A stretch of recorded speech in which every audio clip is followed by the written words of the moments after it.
Good evening, welcome to Sky Blue Fans TV. Another poor performance on the pitch, I'm afraid, up at Leeds. And we're asking a few important questions tonight. Is time running out for manager Mark Robbins? Has Doug King got too involved, should we say, in the backroom stuff, etc., etc.? And finally, we're going to also ask about the recruitment of the team. Is the recruitment team got it right, or have the transfer activity been very poor, which we think it has? But we're going to discuss all that tonight in hopefully in a lot of decent mood, not too angry, hopefully, with our guest tonight. I know there's a lot of anger out there because I went to Leeds. Right, so let's bring in Miles. Good evening, Miles. Good evening. Good evening. How are you? I'm not very happy about Saturday at all. Oh, well. Let's talk about it. Yeah. Let's bring in Claudio. Evening, Claudio. Evening. Evening. Victoria, good evening. Evening all. Evening. All right. And Wayne Littlewood is our guest tonight. Good evening, Wayne. Good evening. How are we all? All right. Thank you very much. Good. Well, we're okay. Well, I was okay, obviously, Saturday morning before I went to Leeds, but obviously not after the result. We're very angry all over the weekend because I don't think it was a performance we all expected. And we've got to ask them questions, unfortunately. And we're going to have a lot of people to message your views, please, what you think about those questions and what we think, obviously, is going to happen in the forthcoming weeks. So let's start with Mark Robbins. Is time running out for Mark Robbins? That's a question, Miles, or a question to anybody, really. What do we think? Look, I mean, I've seen so many comments on this, and when I was watching that game yesterday, I was very, very angry, and I couldn't see that the players were listening to Mark Robbins. I've seen loads of sides of the story on social media about he should go, people saying he should stay. There's loads, he still needs to have time with the club to be able to get the team to turn it around. What he's done for the club has been just phenomenal. If I had my angry head on like I had yesterday afternoon, I'll be saying I think this is his time. But then when I put my sensible head on and I think about it, after a bit, I had a great night last night. I will be honest. I'll show you a video later, everyone. It's brilliant. But I had a fantastic night last night, and it pulled my spirits back up. And it just made me think it isn't time, I don't think.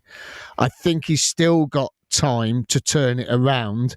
The worrying thing about it is that what he said in his interview yesterday was worrying for me, and probably Claudio's got some snippets out of his interview yesterday. But there was one thing that I've pulled up on, which was I've got a lot of appreciation for our fans for what they have, believed in him. That was one thing I picked up on yesterday, which I was very, very worried that maybe he thinks this is his time. But then I spoke to a couple of people about it, and they went, but he's probably just covering his back because he doesn't want the fans getting on his back. And when you hear a manager start talking like that, you do start to think, is it his time? I don't want to see him go. I believe that he can turn this around. I don't believe that this is his fault. What's happening is not his fault. There's something else, and I've been saying it for weeks and weeks and weeks, and people commenting here, well, what is going on then, Miles? What's happening? What do you think's happening? I don't know what's happening. There's something going on that is upsetting things on the pitch, and it's happening behind the scenes. We've seen it when we dropped down to League Two. Things weren't right, and we ended up dropping, and things ain't right. Even Oggy and Rob Gurney last night were saying it doesn't feel the same. It doesn't feel the same. We've been saying it the last few weeks. It doesn't feel the same as the last couple of seasons. Something isn't right. And they're not coming out and saying anything about all the change. Nothing's been said about all these changes. Nothing. It's just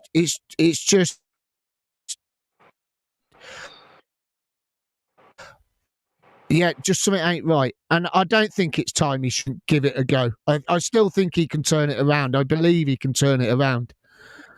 Okay. Well, Claudio, what's your opinion on that? Is time running out for Mark Robbins? Sorry. No, is my answer. I don't think we should get rid of him just yet. I mean, the snippet that I saw in the interview was to get people's frustration. That's normal. In check, and let's make sure we work through this. You work through things together, you rise together, and that's something I will be forever grateful for. Now, to me, that sounded like a farewell speech. When you listen to it, when you actually listen to what he's saying, part of it wasn't, but the end bit, I thought, oh, hey, that sounds like something's been said here.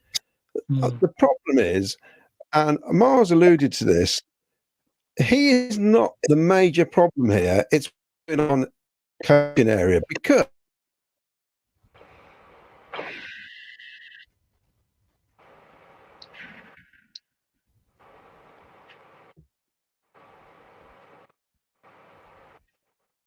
yeah, our academy isn't that great at the minute.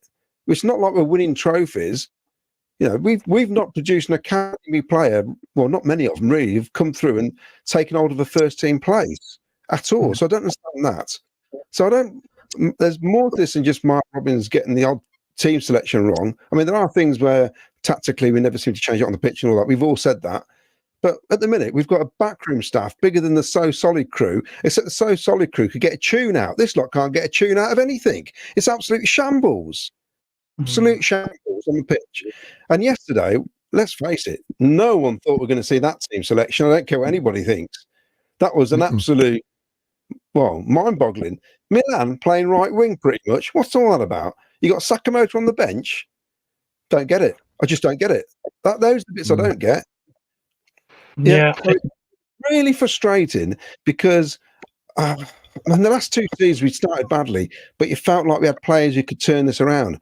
I feel like it's going to be at the minute, it's going to be a long season, and we can only judge it on what's happened so far. And there's too many players. I mean, he said something about you can't actually can't tell them off like you used to, is what he said in the interview. Those days have gone. I'm thinking, get over it. What's happened to you? You've been in the room with Dr. Claire too much. Yeah. Yeah. I quite agree. I was Hold on, Ken. He used to give out roastings, that manager you play for, and it worked. I mean, I don't mean, slap them on the backside and stuff, but you've got to have words sometimes. In the old days, they went out for a pint, didn't they? Leamington, thrashed it out. A couple of them probably had a bit of a fight in the middle of the changing rooms. It gets sorted. That's football. They're blokes. They're young blokes. And sometimes what they really understand is a good telling off. Basically, Claudio, you just mentioned there about they used to go out and have a drink after the game and sort it out. I was thinking exactly that last night when I was out DJing. I thought, I wonder if he said to them in the change rooms, right, when we get home, you all go out and have one last blowout and go and get absolutely rat-faced and sort it out between the lot of you, because they were fighting on the pitch yesterday, Milan and Thomas and everything else. And it made me think about those days where they used to say, right, you go out and you go and sort it out. I'm wondering if last night he went, when they get back, right, you're all going out, off you go and get one last drink, because that's it now for the rest of the season until you book your ideas up and sort yourselves out. And it's funny how you just said that, because that's exactly what I was thinking. One last thing I want to say is that if we don't turn it round, then you've got to look at ability. Obviously, these players are not worth the money we've paid for them. I mean, Ben Clark, he looked great potential. Just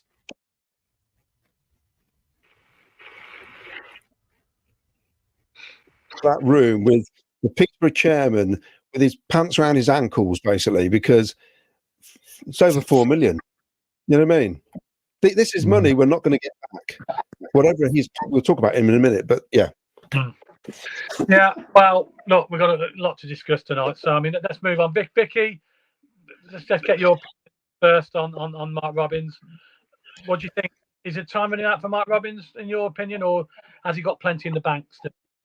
It's not for me. The problem is, as is always the case, it's always the manager that is the one that the sort of machete falls on, isn't it? Really, I think he isn't the problem. There's a number of things going on there. There's some players that I think need to have a look at themselves. There's obviously things from that we'll talk about later from a recruitment perspective, and probably the interference in Mark Robbins' authority, I suppose, to a degree. And there just feels like there's something else going on in the background as well, and I don't know entirely what it is. There just seems, I don't know, it's almost like it's weird because you don't want to talk about conspiracy theories, but it almost feels like there's a bit of an agenda to disrupt the club, and I don't know why that would be the case, but there's almost like someone's come along and they don't want to see us doing well, and there's something going on that seems to be just trying to cause this angst between everybody, and all those different reasons. None of them are down to Mark Robbins. So for me, it's not his time. But my worry is that generally you see it's the manager that is the one that goes, despite it being other people's fault. And then the players who I think some of them have let him down. They'll still be here. But I hope that he gets given the time I think he deserves, because I believe he can turn it around. Yeah, I agree. I think he's got plenty in the bank for me, but time will tell. Unfortunately, the book just stopped at him. Wayne, what's your opinion on Mark Robbins at the moment? I feel like I'm going to go against the grain here now, don't I? Has he got enough in the bank for you? I mean, for me, he has. But what about you? What do you think? It's all about opinion. Yeah, has he got enough in the tank? Yes, I think he's built enough. Do I think he's on thin ice? Yes, I think there's compared to the fan base last year to what it is now, I think there's a lot more people that would like to see him go, and you can only see that on the forum now with the amount of posts that you see about him. Do I think he's at fault? I think he's at fault along with everyone else, because I think it's his team selection. He's the one who is ultimately responsible for the players. If they're not playing for him, if that's what we think, then is that down to him? Yeah, there probably is a lot going on behind the club as well, but that we don't know about, and we're not privy to.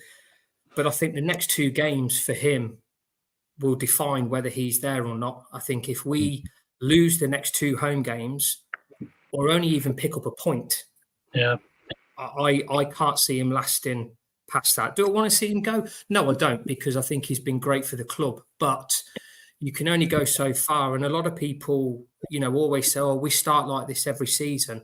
But the big difference is, starting like this last season, you still had most of your squad. You still had Palmer, you still had Godden, you had Kelly, you had O'Hare, you had Hamer for the first couple of games, you had McFadzean. You've lost all them. So you haven't got that luxury anymore of having a crap start and thinking that they're going to pull you through. Because at the minute, watching the other players coming in, it's like polishing a turd. You can't make it any better. And at the minute, I don't think the signings that we have brought in are any good. I know we've had, they all have glimmer of good games, like we've seen evidence at the Tottenham game, but it's so few and far between. Yeah. It's not good enough at the minute. And he's responsible for that ultimately, but also the players. And if they're not playing for the manager, does he have to go? Yeah. Come on, Miles, sorry. Can I pick up on it? I watched the interview of Mark Robbins Friday when I got back late. I watched it about 3:00 in the morning, actually. And I I was watching it and someone was disturbing them in the background, and when he was being interviewed, and he goes, "Oh yeah, and we're being disturbed while we're, blah blah blah," because there was some noises going on. And then they interviewed Bobby Thomas, and I'm not being funny, right? Bobby Thomas was fantastic when I interviewed him last season, and he brought his dog out on stage. He was brilliant. And in this interview on Friday, he looked disinterested. He didn't look the person that we signed last season and that we interviewed. And he was great in that interview when we were asking him and talking to him. Yeah. And in this interview Friday, he looked disinterested. Then on the Saturday, him and Milan are having an argument, nearly bloody putting their fists up to each other at one point. And I think I spoke to you, Ken, and Neil and Jack, and you didn't see it. But it was in the second half. It was down the far end, and it was a ball came across, and Milan let it go for a throw-in, and Bobby Thomas is having a go at Milan. Milan's having a go at Bobby Thomas. And not only that, when Sakamoto came on, Milan turned to the bench, waving his arms as if to say, "What do I do now? Where do I go? What do you want me to do?" It looks to me that they're not getting the information across to the players, and the players are getting frustrated because they're not understanding what they need to do.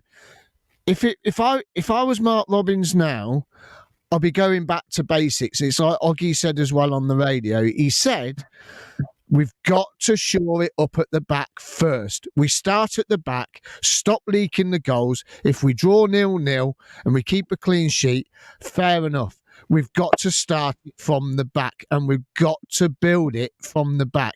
And everyone says it. Every year you say it. You build your team from the goalkeeper forwards, and you move, and that's how you build your team.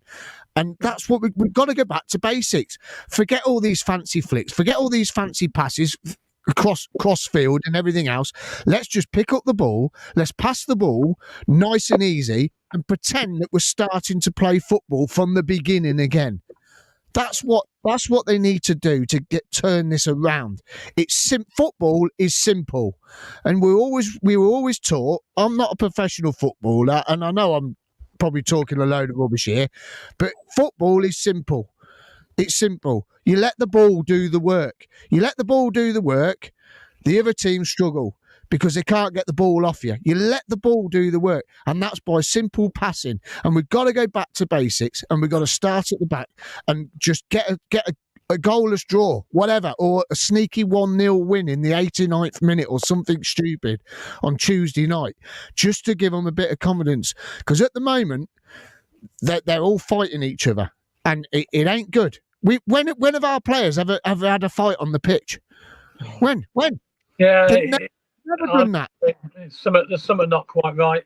I mean, look, we'll have loads of comments coming in. Claudio, do you want to go through some of the comments? You might have to start from the top because I've logged back in again. I've lost the first half hour of them. Okay, I'll do it. I'll do it. Right, there you go. Dave Saunders, he will be sacked if results don't get better. Doug is a businessman and will demand results. Phil Bevan, even everyone, PUSB in Robbins we trust. Glenn, Sky Blue Hub in Robbins I trust. Wayne Vaughan, I don't think DK will sack MR as will cost him money.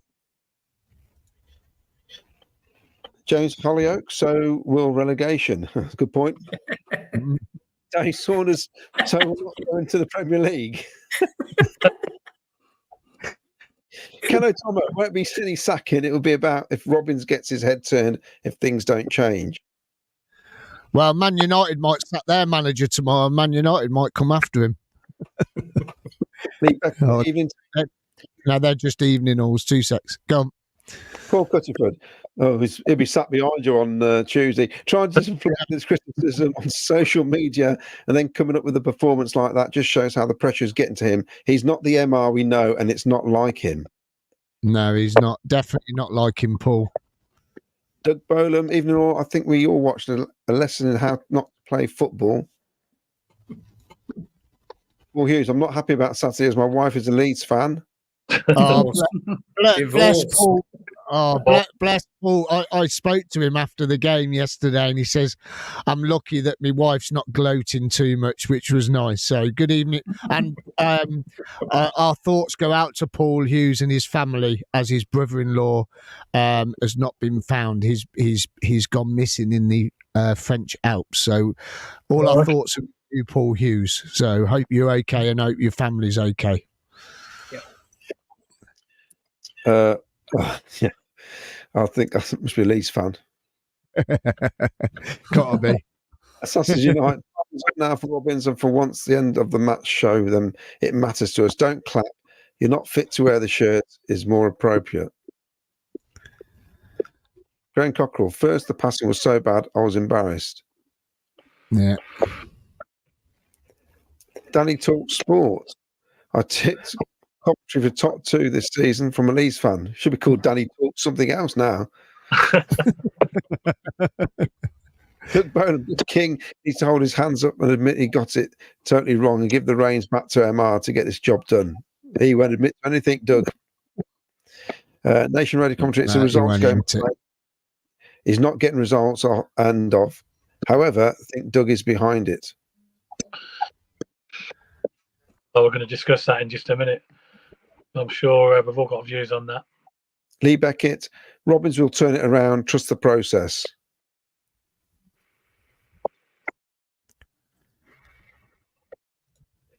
Scott, I think he should stay, but I'm not sure Doug will think the same. Davenport, we are utter tripe. Something needs to change. And James Hollyoak, if it's not Mark's fault, he needs to speak up as he's the scapegoat. Ian Courts, you have to replace the players with lots of better ones. Can't keep rebuilding teams every year. I think he's been thrown under a bus. Hope I'm wrong. Yeah. Wayne Bourne, and the performance director needs to go. We got a set of fans that are seeing it from both ends at the minute, haven't we? Yeah. And this is what's interesting. Normally, you get a swell of feeling where everybody hates the manager or everybody hates the board. It's kind of in between, isn't it? It's really weird. It's a real mix of opinions. Yeah. Phil Bevan, no need to panic. Not even 10 games of the season. 30 games to fight to get to the top 6. The last 10 games to cement our position in the top 6. It's the typical 10-game analogy, isn't it? I don't know where 10-game analogy came from in the first place. I don't know. When did that start? Is that because we had a rubbish run and we just had to win after 10 games or something? It's a nonsense. I think it's Sky. Sky say it all the time. Let's see where they are after 10 games. They all the pundits say it. So, yeah, it's a bit of a bad one. Okay. Nation Radio, the best part of yesterday's game was the banter with the Leeds fans. Yeah, we know what that was. Good video that was.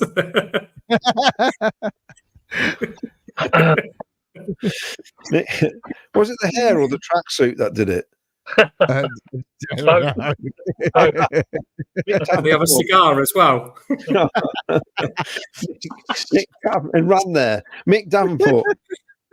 What's this case with that alien against the club? Well, he's been, I would imagine, unfair dismissal, probably.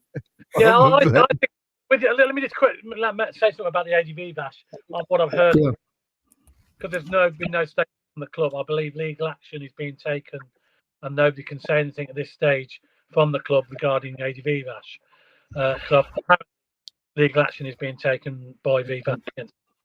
That's what I've heard. That's why nobody's come out and it's all been kept quiet. So we'll have to watch this space on that. I mean, the issue.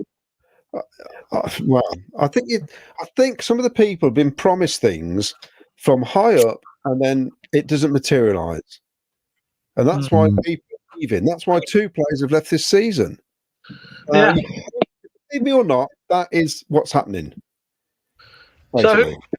So should we move on to the next point? Yeah. Who's to blame? Is it at the very top? Is it Douglas King? Douglas King. Or is his new name? Oh, I ain't going to say it because I get into trouble. Where does it But there's stop? a board game that starts with the word. Is he getting involved too much, Miles? Do you think?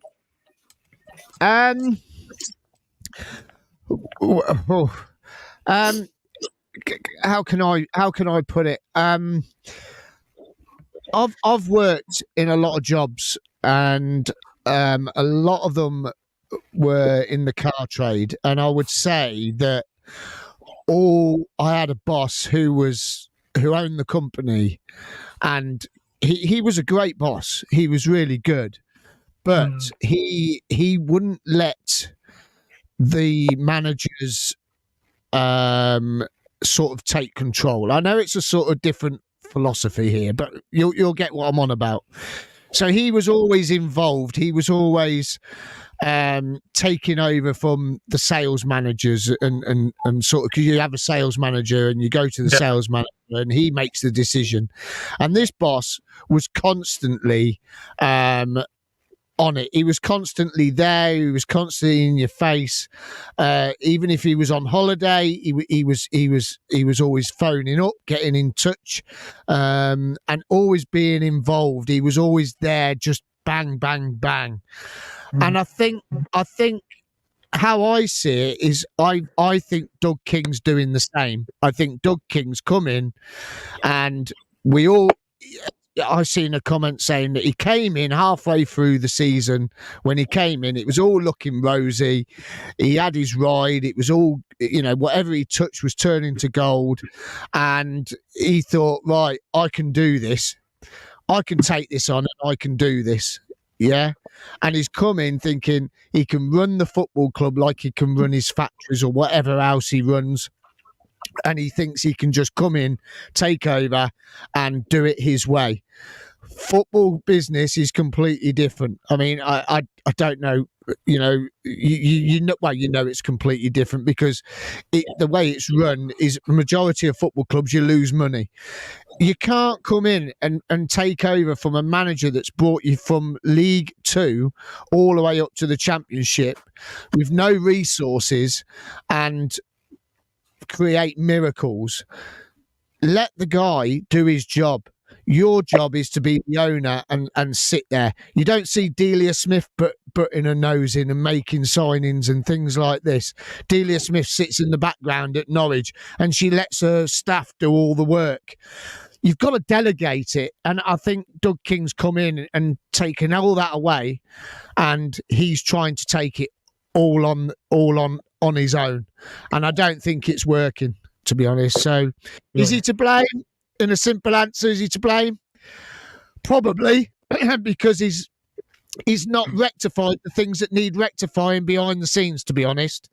I think he's brought things in the wrong departments where other things need improving first, i.e. ticket office, club shop, the stewarding. I know that's down to the arena, but he should be getting involved because the stewarding is appalling, and getting in the ground is appalling.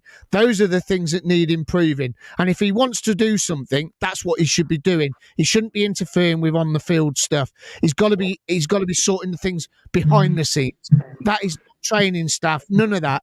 It's things for the fans' experience. If you're a businessman, that's what you should be concentrating on, because that's where all your money comes from. You should let the manager concentrate on what's going on the pitch. So, yeah, he is. Well, I must admit, I quite agree. Apart from the Delia Smith bit, I'll have to pull you up on that, but I'm sure she came on the pitch. Fans, didn't she? She said, "Let's be active. Where are you?" She had a few red wines though that day. Yeah, that's all she did. She hasn't interfered, has she? No, I know. You know what I mean? He's got it all wrong. Vicky, where do you stand with Doug King? A lover or a hater? I'm probably in the middle somewhere. I'm not really extreme either way. I think that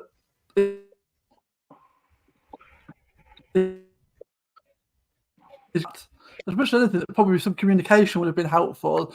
It seems that he's coming and he's obviously thought, which is probably true because Yeah. we haven't really that there need to be improvements across the board in relation to sort of the infrastructure and things like that. And so he's come in by the looks of it and thought, well, I need to do some work around that. Well, the trouble is, if you're doing that, it is deflecting away from the primary focus of the club and the playing, isn't it?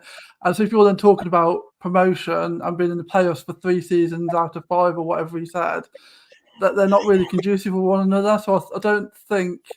So I think again, which is quite often the case with owners, they underestimate fans and what they'll think about these things if you're not open and frank about where you're really going. If you'd have come out and said, look, I've taken over the club and we're in a big mess because it's been ran down for years and this is what we need to do to get to where we really want to be, then more people probably would have took that on board, wouldn't they? But because he's come in like selling a promise that we're going to be back in the Premier League like within a season and then we're not, it just turns everything a bit sour, doesn't it? And I think that's a big mistake. And obviously all this talk about how much he gets involved in stuff, I mean, I don't know, but I think Mark Robbins has to be allowed his final say on anything to do with player matters, and so if he's getting involved in that, then that's wrong. But But we never seen any of that really when before Doug King arrived, did we? Well, no, Sisu took it back. I mean, Joy was pretty much just like, get on with it, Mark. And that is the difference, isn't it? But there was bad things about that as well because obviously nothing was getting done to take the club forward, sort of commercially, structure-wise. So that's not all good. And there needs to be a balance between the two, I think, doesn't there? There needs to be a balance. You don't want an owner that's doing nothing at all, but you don't want an owner that's getting so involved that they're disrupting the playing part of the business. So it needs to be somewhere in the middle, really, doesn't it? I think. Yeah. Claudio, I know you've been a big Doug King fan in the past. The trouble with football ownership, they're like the MI5, aren't they? You can't get any information out of them.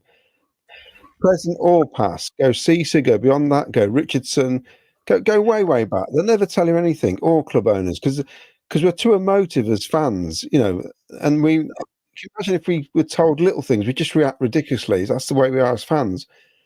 But there seems to be a bit too much involvement, though, with Doug, and I don't understand why. I mean, when he first arrived, he said the right things. That's why I got behind him.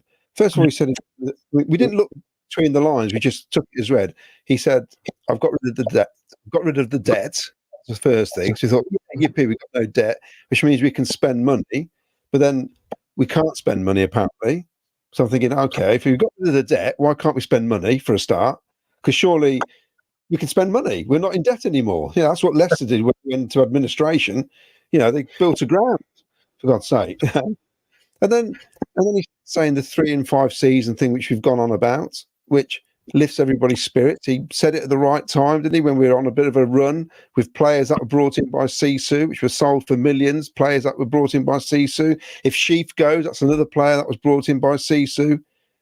So regardless of what we think of Sisu before Doug, in terms of balancing the books and keeping the club afloat, they were doing that. Our frustrations with Sisu was about the ground.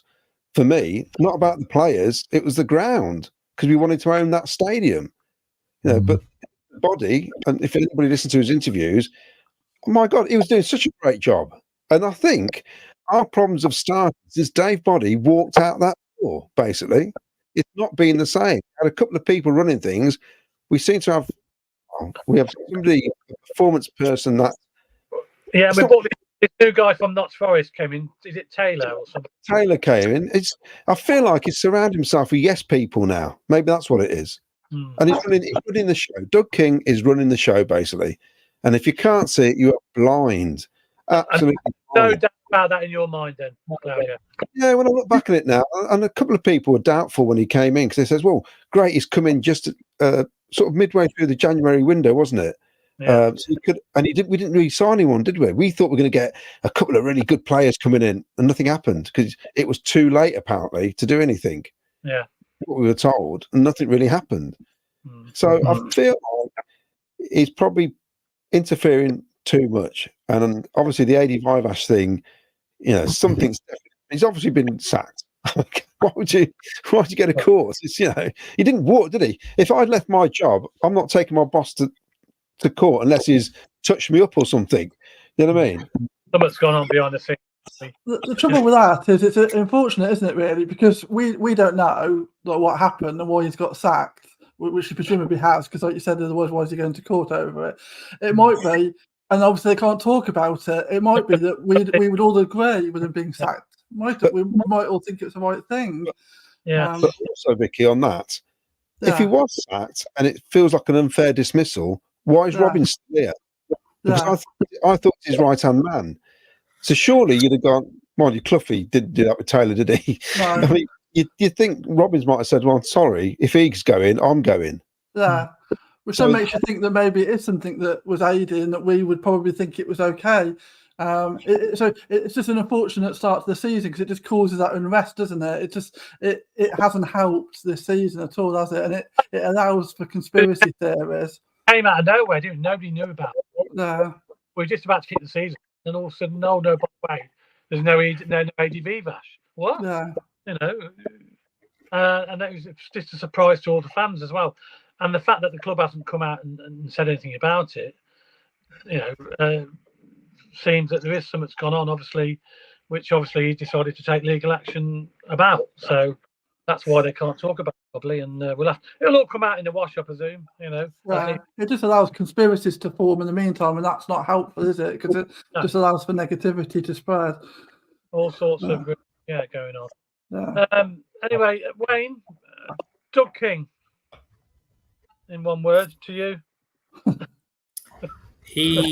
For me, he's micromanaging the hell out of that club. Every department, I think he is micromanaging, wants to be involved with everything from the end of the season when the players do the victory lap or whatever. He's there front and centre with everyone. It'd be interesting to know when the last time we had an owner who was front and centre on our official team photo as well, because I think he's on that. Yes, he is. So it'd be, I don't think we've ever had an owner on our team photo. Peter, who was it? Peter Reid, I think.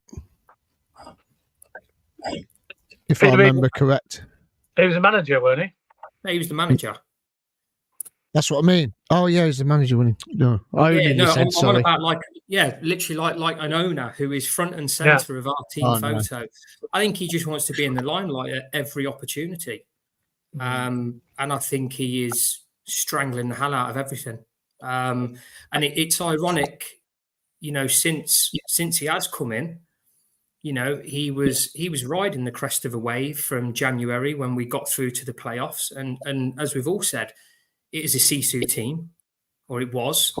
The money that we've spent is down to the players that we had from Sisu. The one thing I will give him credit for is how we handled maybe the Vic and the Hamer transfer, because if it was Sisu doing that, we would have sold Vic for a pack of gobstoppers. Whereas he got 20 odd million for it. So I think I've got to give him credit for that.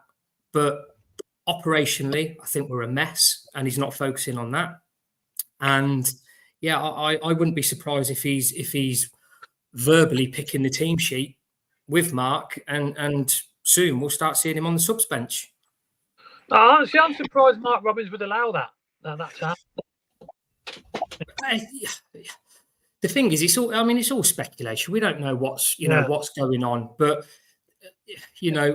there's a massive change in Mark from now to last season. His whole demeanour, his whole interviews, the answers he gives are completely different.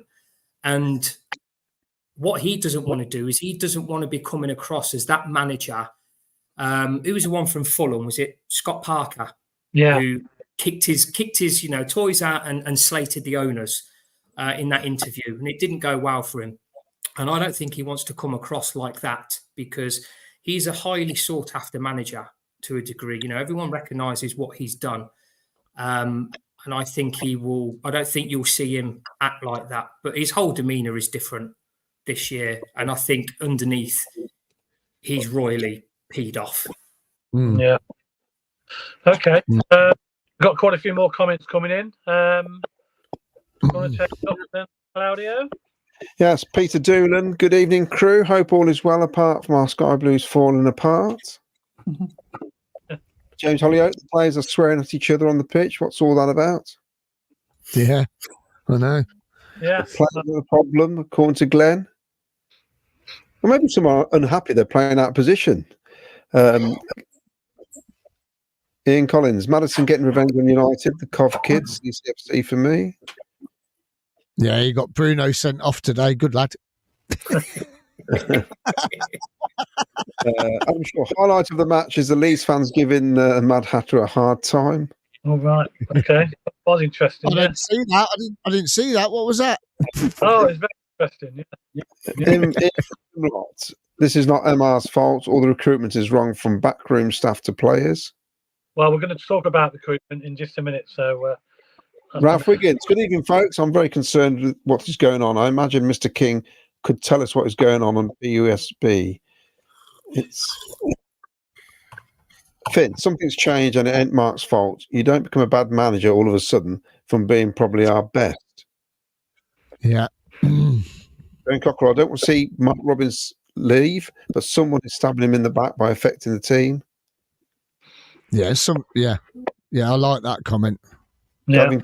I know Gavin wasn't very happy. Yeah, even all Saturday performance or lack of it was disgraceful. Need to hold our nerve as a club, though. Need 2 wins in the next 2 home games. King knows nothing about football, and if he pulls the trigger, it'll be the start of a downward spiral, in my opinion. Well, it's the international break after this week, isn't it? Yeah, so it'd be interesting. Yeah. Kenneth Thomas with Wayne Vaughan. It's the interference of the performance director. That's the position to go. I'm sure it carries a big salary too. Whatever it is, it's not working. Coventry need Jesse Marsh. He's posted that about 10 times. He's obviously his agent or something. He's on commission. Yeah. Need Jesse James trying to rob a result. Alex F. More chop and change won't fix the situation. Robbins has given us continual involvement since 2017. Yes, it's going to be a rough season, but sooner Robbins at the helm than anyone else. Finn, we have one of the best EFL managers. The Robbins out brigade need to think who would we get to replace him. Who's better? Equals no one. I'm sure people underestimate how impactful Kelly, Fadzine and Godden behind the scenes were, regardless if they were playing or not real leaders.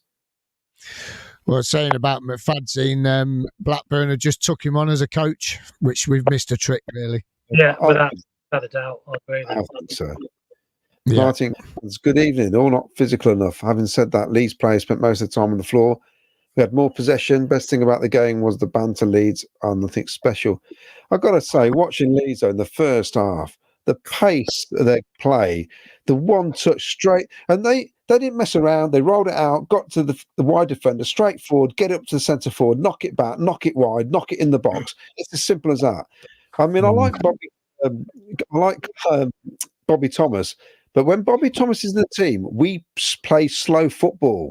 He is not quick at getting the ball forward, and it affects everything because all they do is they just trot back and wait for us, and we don't know what to do with it.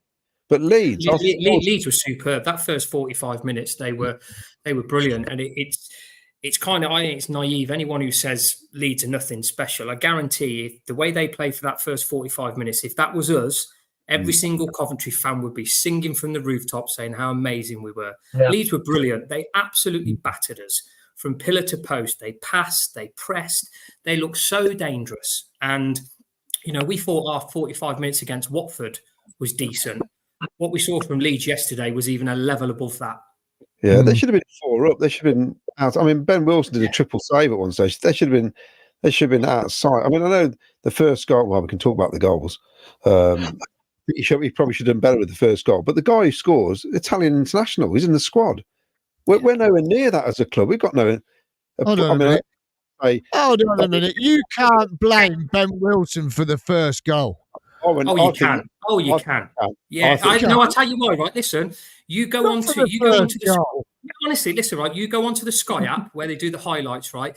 And there is a perfect replay between 14 and 17 seconds of the perfect angle, and it is straight down his throat, and he literally parries it into the corner. Honestly, you can't get a better angle for that replay. If you haven't seen that, then honestly, watch that replay. He shouldn't even be getting the shot away. Is what I'm saying. But he should be saving it. It's literally right at him. I don't know. I implore you to watch that replay, honestly. Some pace that was.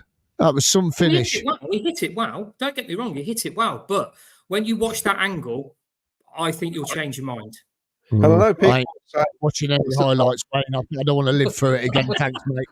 I ain't watching no bloody highlights of that anyway. No, you're all right. I can't believe you sat there and watched highlights of it. Put yourself through it again. I did. I know that said it's an international, and we've got one has you right. But out of the two, I know which player I'd have in my team every day of the week playing up front. Simple as that. We can moan about the manager sometimes. You can moan about the owner, but at the end of the day, when you're picked for any football team, you've got to have desire. You've got to want to play for that shirt, regardless of who it is. We do it at Sunday League level, And that's what it looked like in the first half. I'm thinking, what are we playing against here? What division are Leeds in? Because we looked like a League One struggling team on the first 45 minutes. But we can play like that, though. We can play like that. We did it against Everton. We did it against Spurs. We can play like that, and we for some reason though, we don't have it. We don't have consistency. Why? And why? I don't know. I generally don't know, because I just don't know whether the players are mentally strong enough for it. Here's a question for you, Wayne. You're a runner, right? And you do a lot of marathons, and say you do 2 marathons in 2 months or 2 marathons in a month. How do you, as an athlete, motivate yourself to keep going? Because marathon running is hard work. I know it is, because I've done it when I was younger. I know how hard it is. But how do you mentally yourself G yourself up to get going, to do it one after one after one after one after one? I mean, it's quite easy for me, because I have the mentality to all my marathons are done on behalf of my little boy. So me, I've done, I did Tokyo Marathon last year, and then Chicago 6 days later. London 6 days later. So you're doing 2 within a week. So, for me, it's kind of like, running 26 miles is nothing compared to what he has to go through on a daily basis. But if it wasn't that, I get it. But no one's forcing me, if I weren't doing it for Harley, no one's forcing me to go out and run these marathons. I do it because I enjoy it. These are professional players, and it's their living. They're getting paid to do it. So that in their self is their motivation, because I would imagine every single person in that team wants to be playing in the Premier League, wants to be earning 200,000, 300,000 £400,000 a week, rather than, earning 10, 15 grand a week. So that's the motivation right there for them. And if they can't get up for that, then I'm lost for words on that. Yeah, they're in the wrong job, basically. They can't get motivated for that. In the wrong job, yeah. I do my running because I love it. They should be playing football. And, how can you not want to play in front of a full stadium, singing your name, singing all the songs? It's one of the best jobs in the world. And if you can't get up for that, then you don't deserve what is. Sorry, Wayne, last season, Leeds were stronger last season. We took 4 points off them. Yeah. They're not become world beaters. We made them look like the best team I've ever seen. Didn't they have a rebuild as well? Didn't they lose a load of players, and they bought in? They've sold 150 million pounds worth of players, is what they've sold, and they look like Real Madrid, basically. Every time they went forward on Saturday, it looked like they had 2 extra players on the pitch, because we're so far behind them. work rate as well. Because obviously we were just walking around. We were just literally walking around. It was like, if our shorts had pockets on, they would have had their hands in them because they couldn't be bothered. Mm. Yeah, there was an instance in the first half when Milan been done, and his link up with Latabodier wasn't very good, and Latabodier was struggling to get back, and Milan was just strolling back. Yeah, and you think, hold on a minute, he's one of the quickest players we've got, and he's strolling back, and I'm thinking, like, now. What's going on? Now, they're all human beings. Look, when I broke my nose the other week, right, I was going to work and I was fed up. I didn't want to be there. I didn't want to be there. Things weren't right for me, and that was mentally for me. I didn't want to be at work. That's how it made me feel. So these players, is there something going on in their lives, in their personal lives, that is affecting them? We don't know. We don't know as people. We don't know them personally. If there's anyone on here watching that is friends with one of the players, they might know. But is because that can affect a player's performance, can't it? Anything like that, they could be having an argument with their missus. They could have had a big row the night before. The morning they were walking out the door to get the coach or whatever, and we know it can play on their minds because it did me when I hurt myself. It was horrible going to work. I didn't want to be there. So is there things going on in the background that we're not seeing, and that we're all getting upset about it because we're fans and we're passionate about our club? Yeah. It could be something simple like that, couldn't it? It's like Mark Robbins said about. Come on. I was going to say, Mark, but with that though, you could understand if it was one player, and personal stuff, and maybe their performance is bad. But at the minute, it's everyone. There's hardly anyone who's covering themselves in glory. So, it's interesting with your point that behind the scenes. So does that kind of give you the answer that they've gone from last season where it was all harmonious, everyone was great, the atmosphere on the pitch was fantastic, to now they're arguing with each other, they're getting on each other's backs, they don't look interested. And is it a case that there's just so many people behind the scenes that half of them are not getting on with, don't really want to be going those extra yards for them, and just think, I'm quite happy just picking up my paycheck at the minute till this stuff gets itself sorted? Well, okay. Well, we'll have to wait and see. Let's move on to recruitment then. I want to discuss about recruitment and where it's gone wrong, or has it gone wrong in your opinion?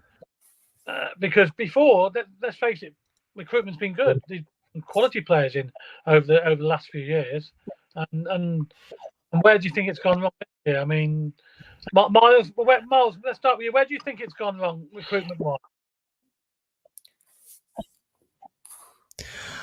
Now, I don't think it's gone wrong recruitment-wise. I think it's gone quite well. I think the signings that we have brought in, I think, are some quality players, and we know what F1 Mason Clark can do. We know what he can achieve. We know what Asante can pull out the bag. Rudy looks like a player when he can get on the ball. He had it was unlucky for him on Saturday the way Leeds played. They were having three players around him all the time. Every time Rudy got the ball, they had three players on him, and he couldn't really do anything with it. And he's a player that is only going to get better and better and better, like Ben Sheaf did when he came in. But I think the recruitment hasn't been too bad. Louis Binks, I think, is a quality signing. I love Louis Binks. I think he's brilliant. He is a real solid defender. He's been unlucky not to start the last few games. Maybe there's something going on there behind the scenes for him that hasn't been able to get him on the pitch, or he's got a little niggle injury or whatever. I don't know.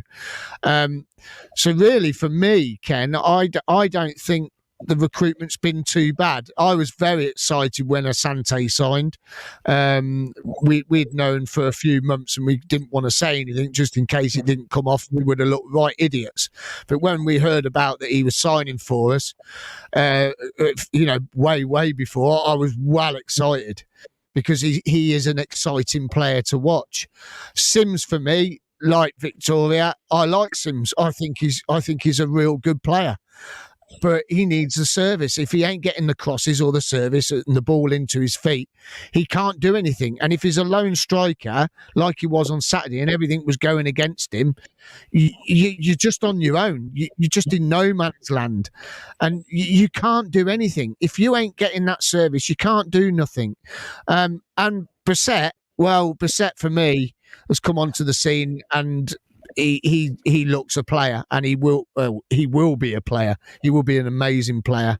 And there's a player that wears his heart on his sleeve. You could see the way he bashes the badge all the time.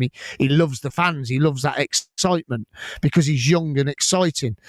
So I don't think the recruitment's been too bad. And a lot of people don't like Dovin. I think Dovin looks good, to be honest. I really do. I think he looks a decent keeper. I think it's just a matter of confidence of what's in front of him. And we know what happens with goalkeepers. If they're not confident with what's in front of them, then they start flapping a little bit. But I don't think Dovin's flapped, to be honest. But so, yeah, my thing, I like the recruitment this season. I think it's been pretty good. I just do you think the players that have come in then are better than the ones that went out? They will be, if I could say it that way. I think they will be. I was gutted Palmer went, but then obviously your arm's been forced behind your back, and you got to take it because he was on the last legs of his contract. But I think they will be. And we know Sims can be, and we know Hadji Wright can be because of their goals they scored last season. I know what Claudio's going to say. Sims scored 2 hat-tricks, one against Maidstone and one against Sheffield Wednesday. Was it Sheffield Wednesday? So, he's going to say, oh, that got his goal tally up. But, but other than that, I believe they can be because we've seen it. We've seen how good those players can be. Man United, semi-final. Wolverhampton, we were 2-1 down thinking we're out. We scored two late goals. Absolutely amazing. Some of the performances they put on last season were brilliant. Hadji Wright was great most of the season, last season, when he started finding his feet. So they are good enough. I just... Yeah, they're good enough. That's all. Because otherwise, I'll go back to the beginning of the questions from the beginning of the show. I don't want to do that. No, yeah, they're good enough. I think they are good enough. I don't think they're as good as Victor and Hamer, but I think they're good enough. I do think they're good. Okay, let's ask that question to Vicky then. Are the players that have gone out come in better than the ones that have gone out, recruitment-wise? No, I mean, I largely agree with Miles on the point that I'm not disappointed with the recruitment. I think most of the players we brought in have got potential, and I'm quite excited about seeing how some of them will develop. I think there's a couple of problems, which I think probably is what compounds the situation. One, we're comparing players like Hamer and Vic who left to players who've come in. People weren't saying that about Hamer and Vic when they came in. They were saying they weren't good enough, and then they got better under the guidance of the club, progressed, and we sold them on. And so players have come in now who have also got the potential to develop, I think, into decent players, hopefully for us, and potentially then to be used for profit to sort of build the club further. I think the main problem is that we've brought in players that I think they're all good enough. I haven't got an issue really with anybody that we've brought in. We've just got some gaps that we needed filling that we haven't, and that's a bigger problem. It's not the problem. Do you think that lack of players coming in? Do you think you should have? Well, just in the right positions. There's a couple of spots that we could have done with a bit of depth in, and we haven't brought those players in. So there's nothing wrong with there's nothing wrong with the players we brought in. We just needed a couple in some other spots to shore up those positions, and that's the problem.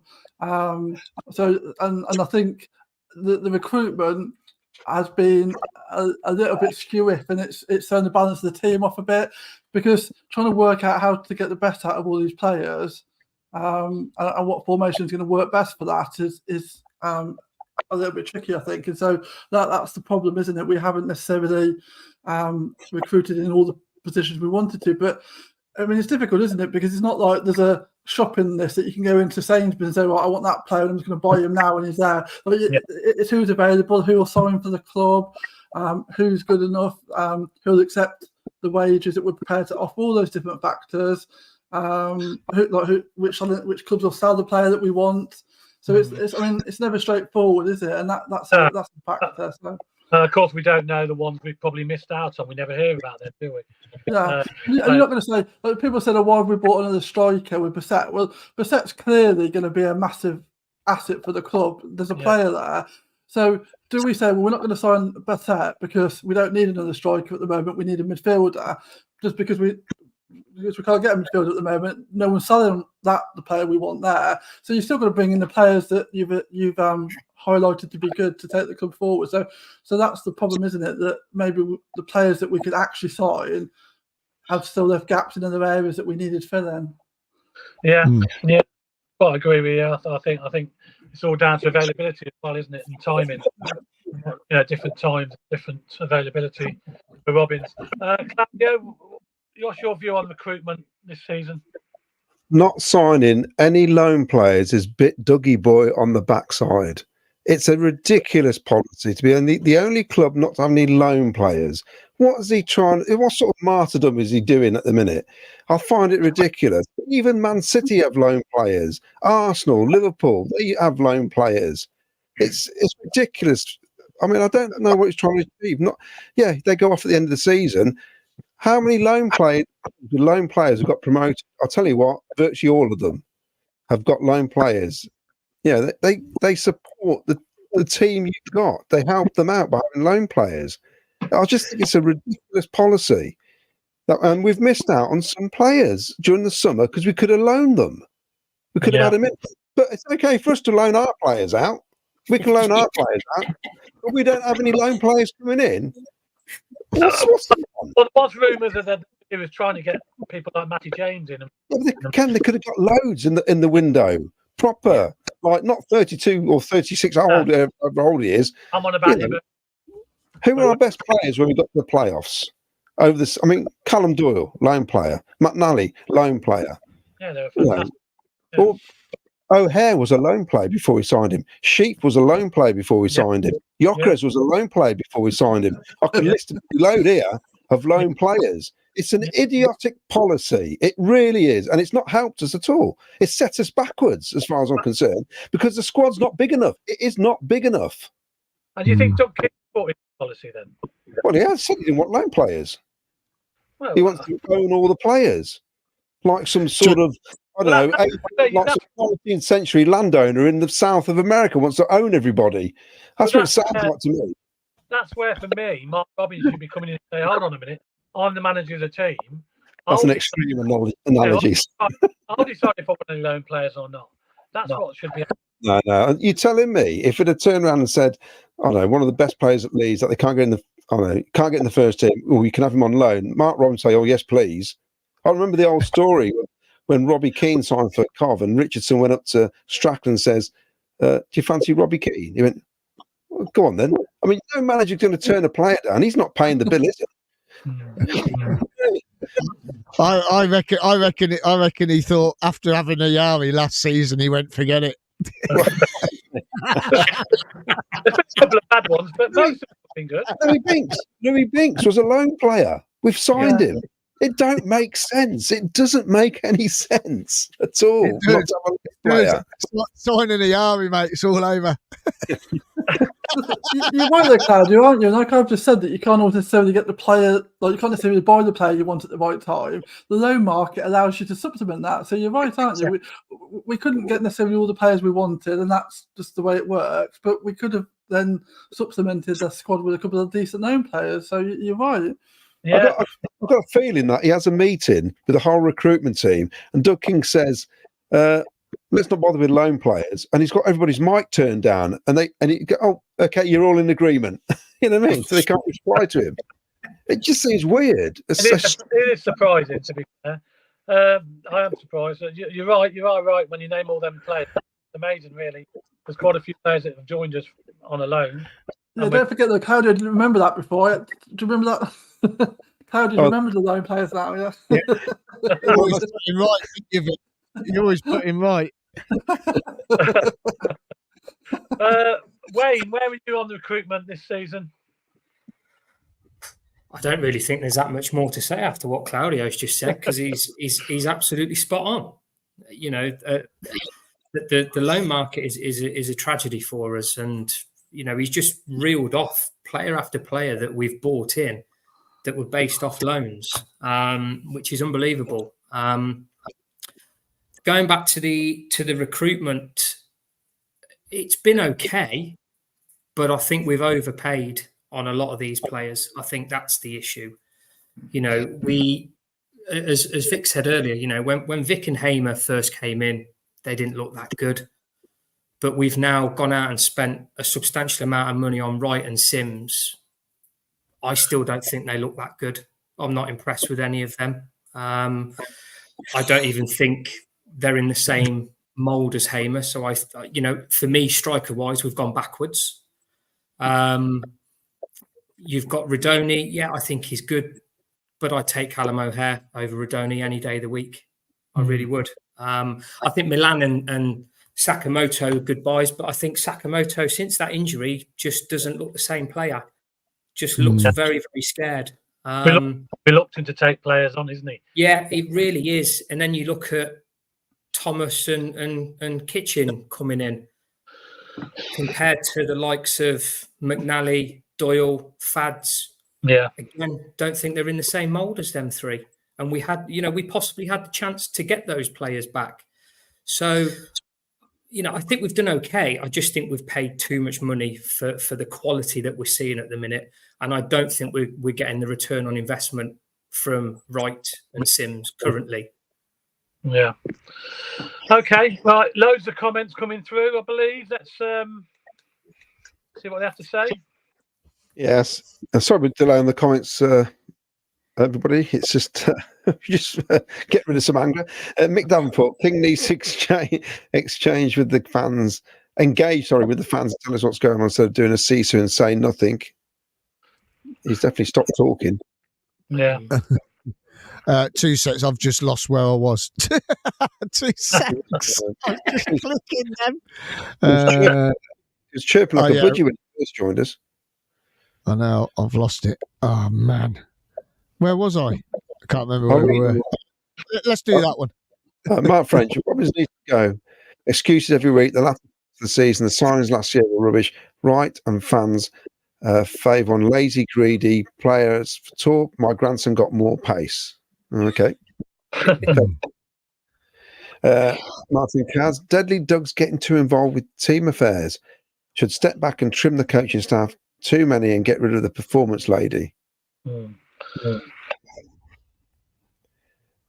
Mark R, I've been drinking far too much of the cold aid on a strong squad.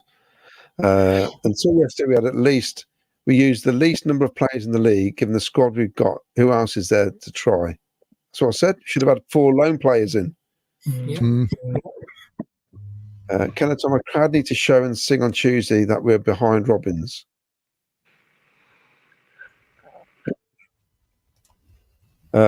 James Hollywood, how long do we carry on with Robbins? Like I said before, maybe AD was the brains behind the rise up the leagues.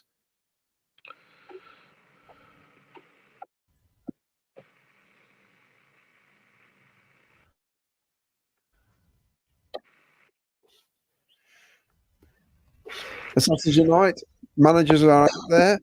Sheffield Wednesday went and got Danny Rule and QPR the same, both survived relegation. Finn, that's just from Finn. We may have one bad season, so what? Look at what we have been enjoying lately. In Robbins, we trust. Get rid of DK, Ashley in. Offer of Mercia.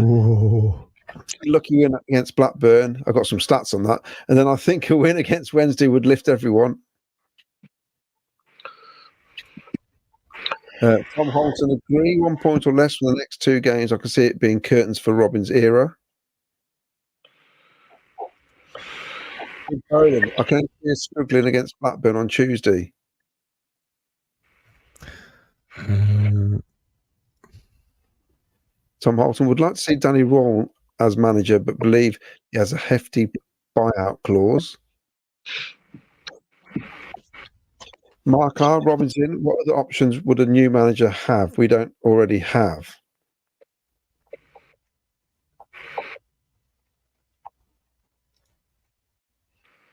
Ralph Wiggins, my internet connection. Yes. I think we've all had a bit of that tonight. It's the weather, I think. Janet, so if a new manager comes in and nothing changes, whose fault is it then? Well, it's down to recruitment then, isn't it? Yeah. I honestly can't see this being turned around. Our only hope is the January window. Coventry, everybody loves to see sexy football. But what do you remember after the game? The result, that's what counts. Back to basics is the way. Mark R. For a team who's trying to play possession football, we're only mid-table for passing so far this season. Man, you would go for Southgate from Wayne. That's desperate. Phil Taylor, it's frankly embarrassing to watch. The pathetic performances are worrying. Forget the results. We look clueless. Annabelle Christine Taylor. Was really embarrassing performance on Saturday. No fight or out. Things need to change. We will wind up in a relegation scrap. Well, if it wasn't for goal difference, we would be in the bottom three. Yeah, we're down. Yeah.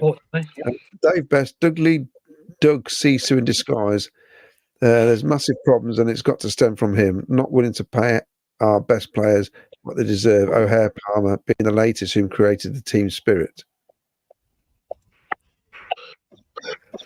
Chili Pete, we've lost the fight from the players. Most of the squad haven't been with us through the hard times. It's strange that it seems like Emma has lost the dressing room. The loss of AD Vivash is showing. But Robbins hour equals out equals crazy. Out. Yeah, Robbins out equals crazy talk. Blending the news on Tuesday, Sky Blue Army. Well, I mean, there's 3,000 of us on Saturday. They're getting the support. Not say they're not getting the support. Steve SB, managers are having less and less control these days. That's why I think MR is struggling. Necromancer was expecting big things from Coventry this season. So yeah, Paul Thompson. We're all blaming King, but did Robbins ask for any of this restructure? Performance director got a lot to answer for, if you ask me. I wouldn't think Robbins would want all this. He's old school in my head. It's Finn, Robbins out. Back to League 2 then. 9,000 gates.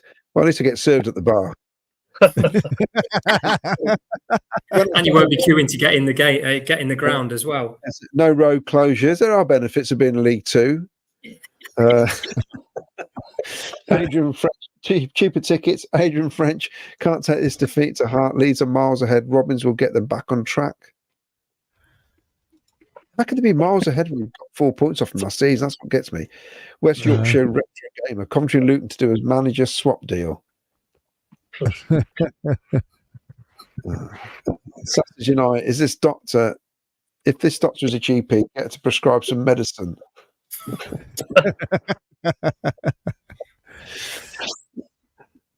Martin Katz, you don't go to Leeds with damage limitation attitude, they will come at you end of.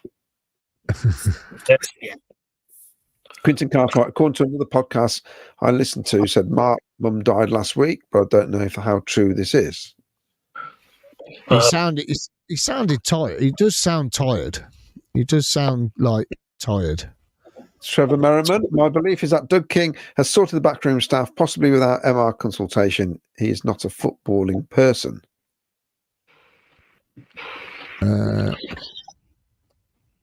Martin Kaz, Deadly Doug.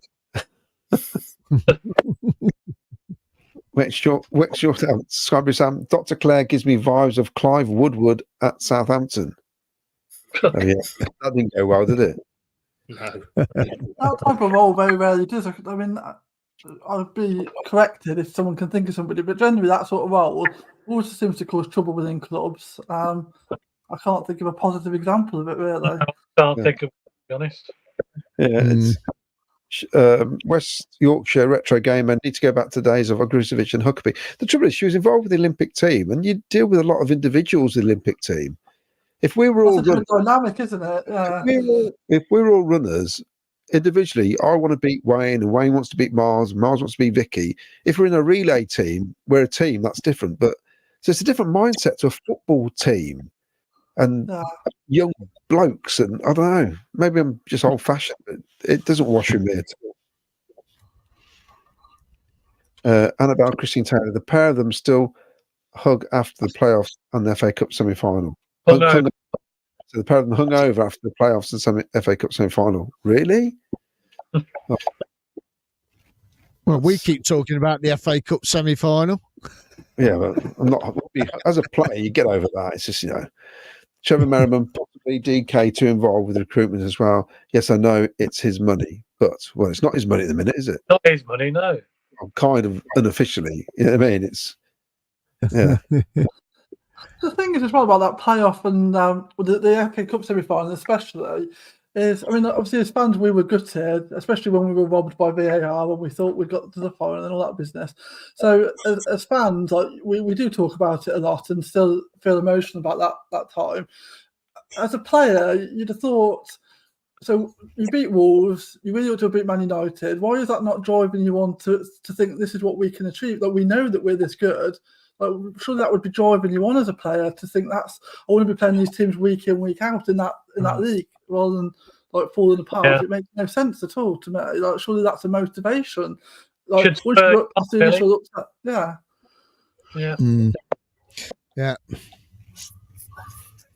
Sly, Doug thought he could pull Ryan Reynolds. No, sir, no. Imagine putting on Ryan Reynolds. Oh God, Vic, you'd love that, wouldn't you? I would love that. Posters in the background and everything for you, wouldn't there? Samantha Thornton's style of playing, club structure as a whole is not conducive to Championship football. PUSB, Thompson and Thornton. Yeah. West Yorkshire Retro Game is Sisu Zinedine Zidane. Long. Obviously Leeds fan. Doug King equals Sisu puppet, according to Jack Thomas. Well, not the only one that thinks that. I think there's quite a few people. I think he's laughing at the comment, basically. Bradley Moore, can't blame King. He's back. Robbins, he's spent loads, third highest spending club this summer, yet we are 21st. But I'm not sure he's selecting these players. This is the issue. Yeah. Well, Robbins has already said he doesn't get involved with transfers, hasn't he? Oh. So this is bizarre, isn't it? Dave Best, it was the same. Well, yeah, all the big clubs are like that. Look at Chelsea; they just buy anybody, don't they? The manager, and then what's his name? Had to try and pick a team. Dave Best. It was the same when Sisu came in with Operation Premiership. Doug King with the Premiership package. Fans believe it, back it with their money, and are going to be let down again. And it's not a 5-year. This whole thing about it's a 5-year thing. It's not. It's 3 times in 5 years in the playoffs. He hasn't said it's a 5-year project at all, as such, to get in the Premier League. Yes. Because why would you say 3 out of the 5 years in the playoffs? That's nonsense. Ian Small, evening, trouble at Mill, buying a couple of expensive, highly paid average players has caused resentment and aspirations of higher pay. Sam, Dr. Blair gives me. Oh, I had that one. Oh, we're sorry. Mark French, Oggy Huck's proper team players, not like the dross we have now, £1,000 a week. We are paying their wages and they serve performances like Saturday. Do you think maybe there is an attitude between the players that have come in that's unrest? I know, Miles, I think you point out with the likes of Wright and the way he is. Do you think there's some of them who think they're actually too big for their boots and are causing that unrest, and that's filtering through the squad? You get that, don't you? There was that with, was it Conor Gallagher at Chelsea?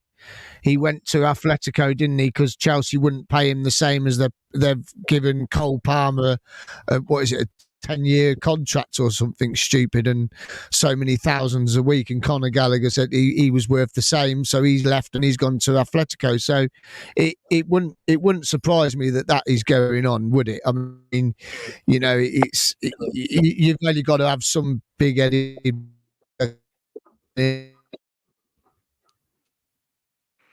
in another new car or bashing it in the changing rooms. It could be anything like that, couldn't it? And that could be upsetting it, really, to be honest. You don't know, do you? Yeah. I mean, for me, Hadji Wright, for me, just doesn't look like he wants to be at the club at the moment. That is at the moment. Last season when he got going, you could tell he wanted to be here. This season, he looks like he can't be bothered to be here. Why?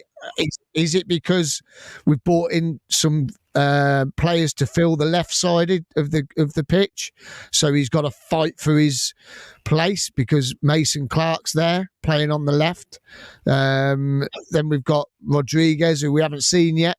He's a left winger as well. So is that what's playing on his mind? Is that why he's thinking, I need out of here or something like that? And I think someone commented the other week, he's only ever been at a club for 2 years and then he's gone somewhere else.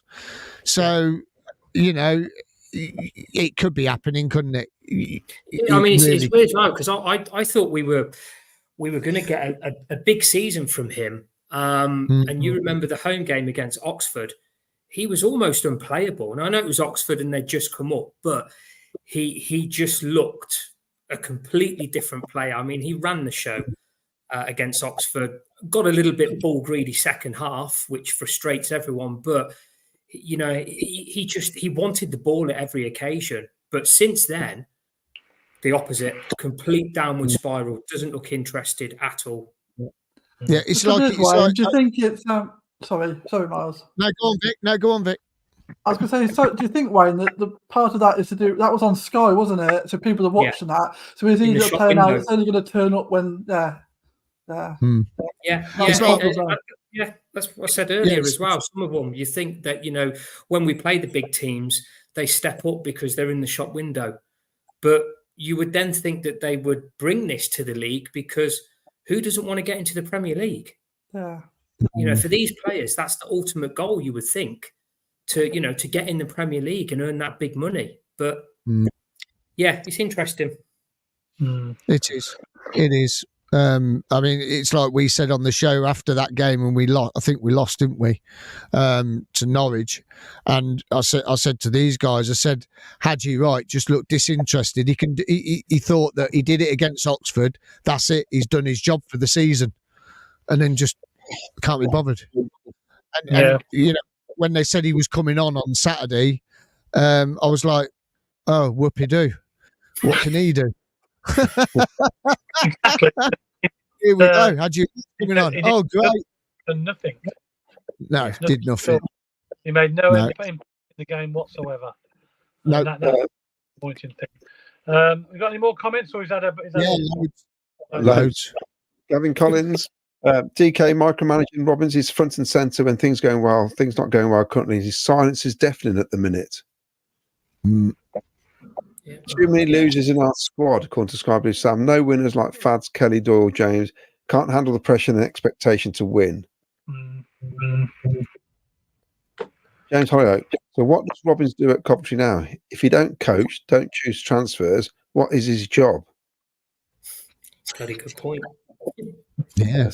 Sam, Doug's anti-loan and free agent policy is a joke. Martin Kaz, I've said it all along. How can you be in the same building as the business you are buying in London? It's very fishery. I think they're separate buildings. DK out, Mike Ashley in. Premier League within 2 years, according to Finn. Mick Danforth, you watch Robbins in training, he never gets involved, he just stands there, nothing vocal. Yeah. Matt SB, big week ahead. We've got to get 4 points from these 2 home games. Maybe we should touch on that, actually. Yeah, we're going to talk about the next game or next couple of games now. We'll move on to that now, shall we? Unless you've got any more comments, shall we move on to that? Let's move on to the Blackburn game then. How important is that? Good to see you tonight. Good to see you, Matt. Because it's massive, I think. The next 2 home games are massive, Miles, don't you think?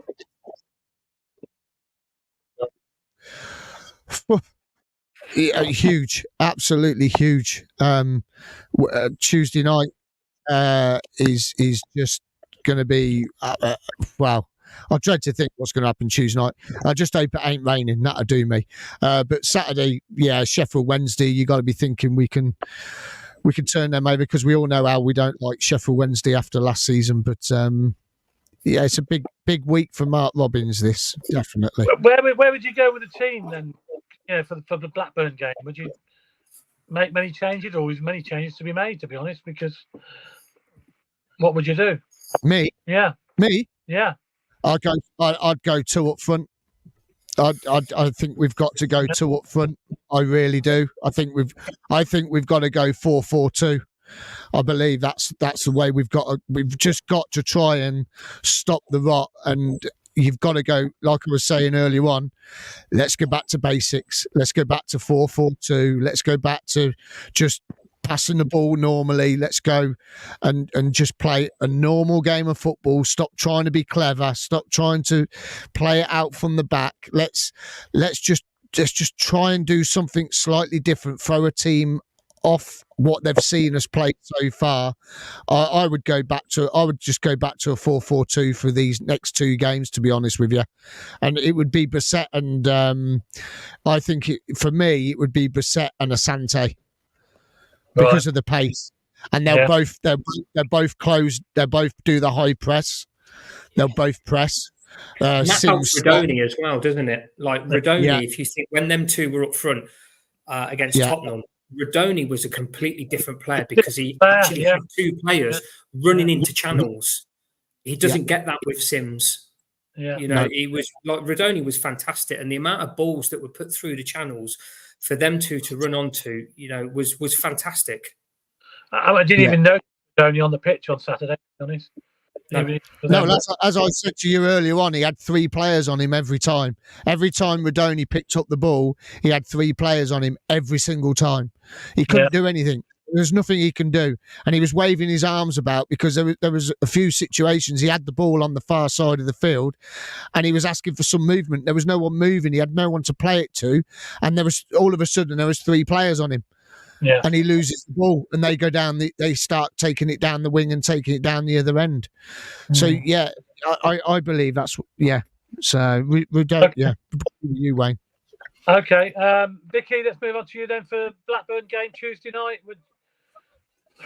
Not many changes. It's hard, isn't it? Because, I mean, it just depends how the team turns up. I seem to remember, did Blackburn start well last season? I seem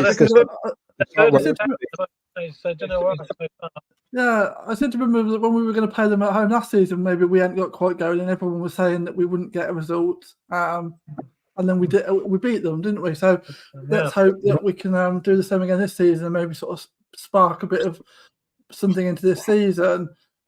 But I mean, I suppose the first thing we really want to see is some effort, don't we? We want to turn up and feel like there's some actual desire to try and get a result, and then I build from there. Really, well, we need a action, really, don't we? We need a big thing from Saturday. And generally, there has been. I mean, over the time that Robbins has been here, we discussed on Thursday, didn't we, Claudia? There's been times where there's been poor results, but generally in the past, there's been a reaction. Like fairly quickly afterwards, and so that's what we need to see now, don't we? We need to say that like these players actually do care about the shirt that they're playing for and that they're earning money to play for. And I think that's the most important starting point, really.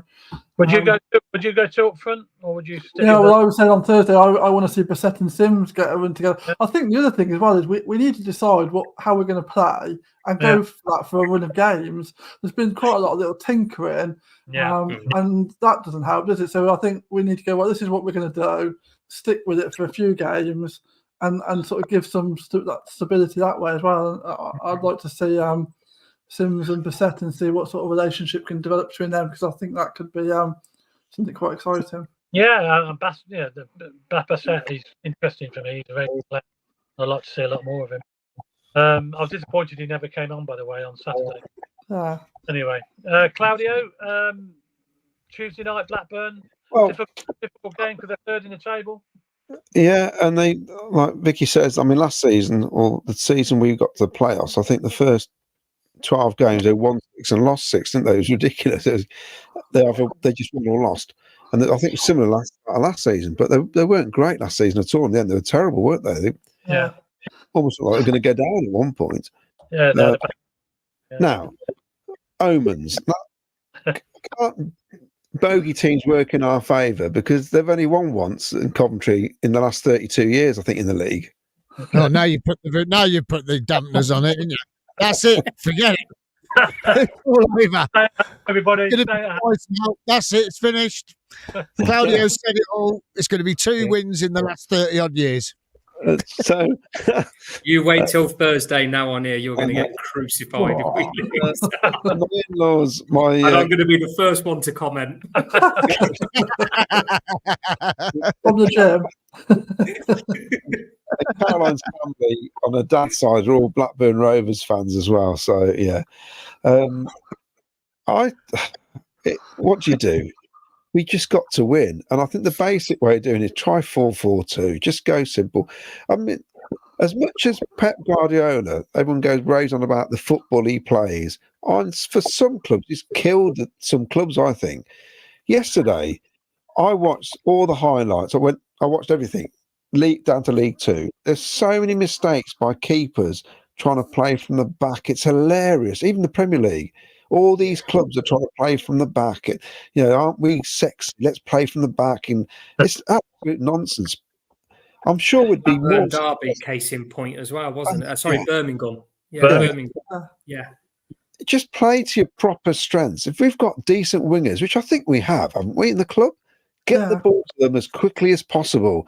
Get down the wing and lob it in the box. It may be route one, and they're not going to talk about you on the BBC or Match of the Day or whatever because you're not sexy enough.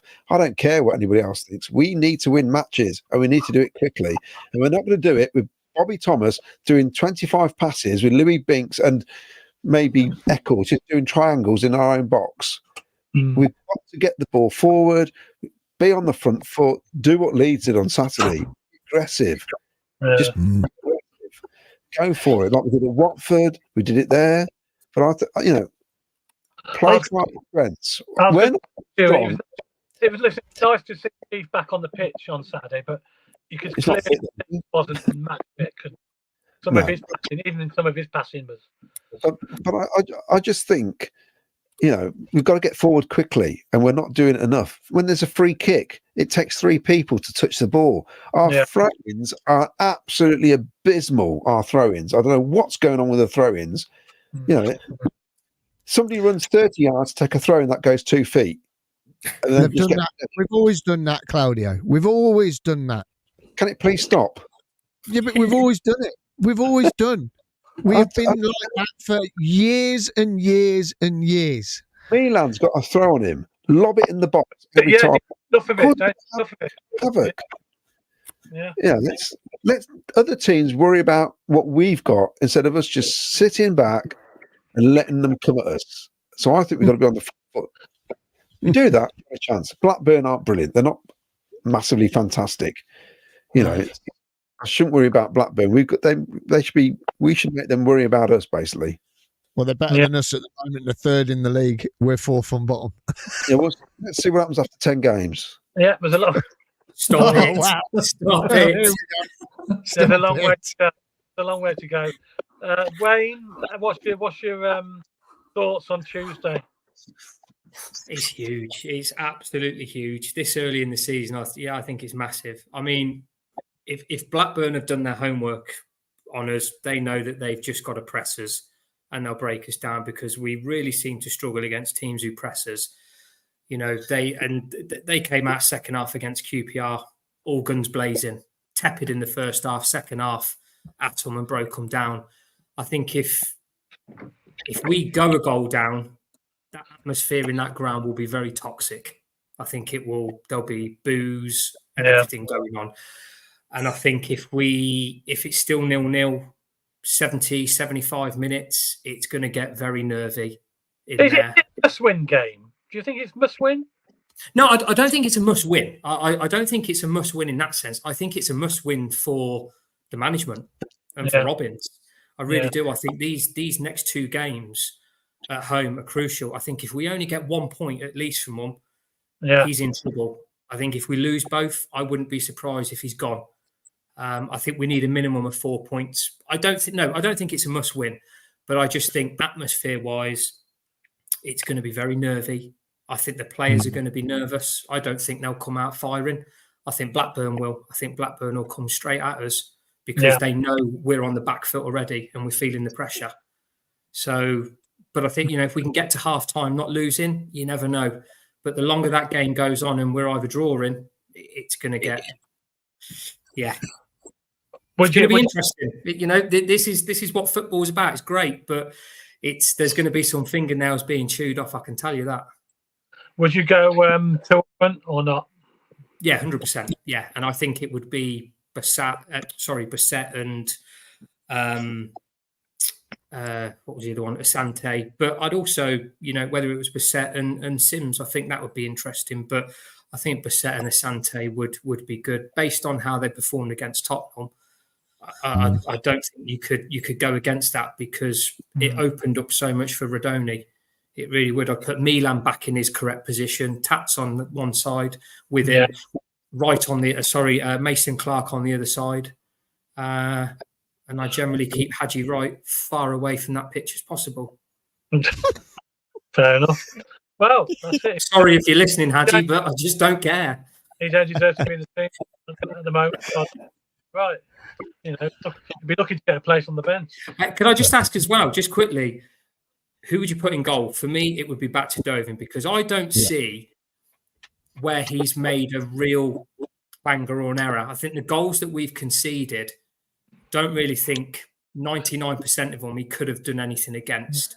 Yeah, I was surprised that when he changed the goal because if he was going to do it, he should have done it obviously against Swansea. Because that was the same team he played against Tottenham. He played well, give the rest of the team a good chance, which he did. But he changed the goalkeeper, didn't he? He brought Dovin back, and then to drop Dovin on Saturday was very strange. I thought it was a very strange decision. But I don't know what he was thinking. But I don't think Dovin's done much wrong. Although I like Wilson, don't get me wrong, I do like Ben Wilson. I think he did well. He did okay on Saturday, but I thought Dovin didn't do much wrong to get dropped, to be honest. So, what do you do? Well, I'd probably, I don't know, difficult one, isn't it? I'll keep Ben Wilson in there for now. Could he stop changing all the time? What do you think, Claudio? With Ben, I mean, I've said this before. His stops to shots ratio, whatever you call it, it's not very good, surprisingly. Although he had all those clean sheets that season, when there was a shot on target, eventually, a lot of it used to go in. Yeah. Which isn't great for a keeper, is it? But I just find it odd. If he brought this lad in to play in goal, then what did he do so wrong in that game that he dropped him for this one? Yeah. It caught everybody out by surprise. But there was a work going around the night before that Ben Wilson would be in. So they've probably throw a curveball and put Simon Moore in. Where do you stand, David? I know you're a Ben Wilson fan. I was going to say Ben Wilson. You say about his shot stopping, but he has got a good goal to shot ratio. Shot to goal ratio. So there you go. Listen, look. It'd be pressed to find anyone better. Exactly. I think, Miles, you got it right, mate. When you said last summer we need to get a really good goalkeeper. Yeah. And that would probably sort your defence out. Somebody who's really vocal, who totally is in command and is massive. There's nothing better than seeing a massive 6'7", 6'8" keeper, is there? It looks intimidating when the ball's in the box. Currently, crosses come into our box. We're doing this zonal marking. They're like statue. It's like looking in the window at Burton's. That's going back too far, isn't it? Showing your age there, mate. It's like looking at dummies in a shop window, isn't it? They just. And then what makes it worse is the keeper doesn't come for the ball either. I mean, that's one of Wilson's worst attributes, isn't it? His commanding of the box is next to nothing. Crosses come in and he's rooted to that goal line. I think for me it's a tricky one. any goalkeeper is only confident when he knows that he can trust the players in front of him. And at the moment, I don't think any goalkeeper can trust what's in front of him to protect him. And goalkeepers really should only be called upon, i.e., like you're saying, shot stopping. They shouldn't be piled onto them as much as they're getting piled onto them. Our keepers are having to do too much work. When you look at Leeds yesterday, he had 2 shots to save. That's it, all game, because of the way Leeds played. And that's how Ben got his clean sheets. And the thing with Doven is, I think he's too new to be able to be vocal to those guys in front of him. I think he's too new. But saying that, it shouldn't make any difference. You should, if you're a vocal person, you should still start from day one shouting at your defenders. Ben did it on Saturday. He was shouting at his defenders. And if it was me, here we go. I definitely wouldn't start Collins. Not a chance in the world. I said that at Exeter last season, he weren't good enough for us in the friendly. I said, even in the warm-up, I said he ain't good enough for us straight away. If it was me, I'd probably stick with Ben Wilson. I think we stick with Ben Wilson because he knows the back four. He knows them. He's been there longer.